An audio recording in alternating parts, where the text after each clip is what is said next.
back to Therapy Thursday for our Counseling A to Z series. Today, we're discussing imposter syndrome.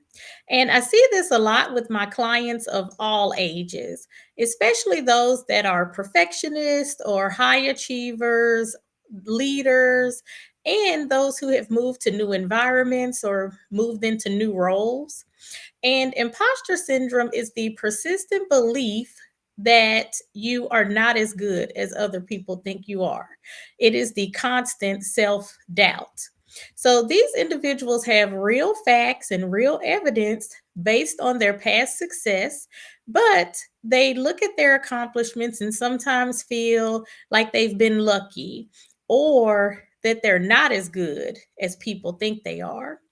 So, this can lead to anxiety, it can lead to fear of failure, and even burnout. It is a big career killer because those that are struggling with imposter syndrome, they don't speak up in meetings, they don't pursue promotions, and sometimes they even overwork themselves because they feel like they have to prove that they are this rock star that people in the office think that they are. So, of course, that leads to a lot of missed opportunities and decreased job satisfaction. Unfortunately, imposter syndrome doesn't just stay at the job, it comes into our personal lives. And so sometimes we can have inadequate or even strained relationships because of imposter syndrome. So many of you who've been to plays, you know what this is. This is a playbill. I love plays, especially those that have been on Broadway. So even though this is my Tina Turner playbill, I want to talk to you about The Wizard of Oz, The Wiz. The Wiz was the last Broadway play that I saw.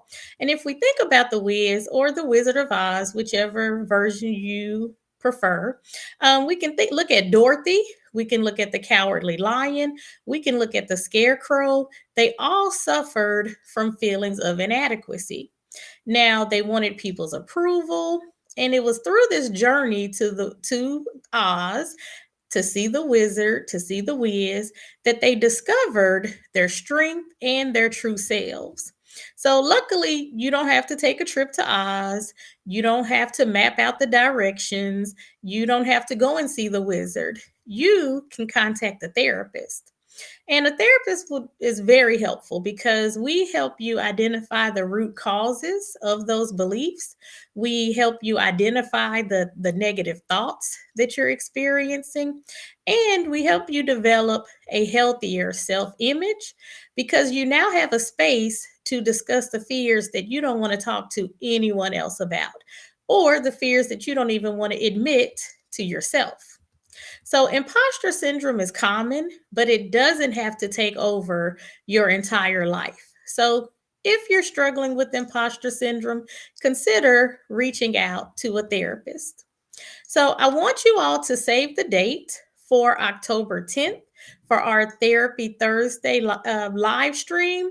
We're doing something a little bit different because October 10th is World Mental Health Day. So, we're actually going to be sharing a link for a Zoom where you can join us live and in person as we discuss grief. Because remember, we did skip that one next week, and I told you we would come back to it. So, we're actually going to be having a discussion on Zoom, and so we'll share that link with you for our October 10th Therapy Thursday. So, save the date. And I want to thank everyone for joining me today. If this was helpful, please hit the like button. Also, share this with others. Maybe you're not struggling with imposter syndrome, but you know someone who is. Go ahead and share this live stream with them. We are on Facebook and YouTube. And so share either of those links. And then also leave us a comment and let us know how this was helpful. So have a great weekend.